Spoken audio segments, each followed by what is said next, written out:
يا عم انا مش بعزقها يا باشا. كام مرة جاتلك كحة شديدة ومش بتنيمك وعلى طول بتجري على أقرب صيدلية تشتري أدوية الكحة دي عشان تهدي الكحة شوية؟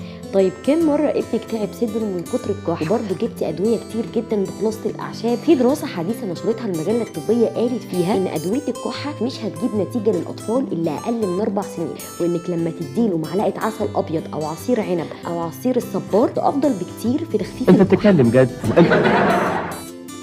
ولو ابنك اقل من سنه ما ينفعش انه ياخد العسل اصلا. في ادويه كحه بتعالج الاعراض المصاحبه للكحه اصلا، يعني ما بتعالجش الكحه نفسها زي انسداد الانف او السخونيه. واللي ما تعرفوش بقى ان جسمك اول ما بيلاقي ميكروب او فيروس داخل ليه يبدا الجهاز التنفسي انه يتحرك وتبدا الكحه الشديده دي انها تجيلك. وكمان الكحه دي وسيله دفاع للجسم، يعني بتدافع عن الجسم عشان تطرد اي ميكروب او اي فيروس داخل ليه، وكمان بتطرد البلغم من الجهاز التنفسي. خلاصه الكلام، الكحه مش مرض في حد ذاته، ولكن هي زيها زي جهاز الانذار، بيديك انذار لو في التهاب او فيروس معين لداخل الجسم. خلصت حلقتنا، استنونا في حلقات جايه كتير جدا، وسلام عليكم.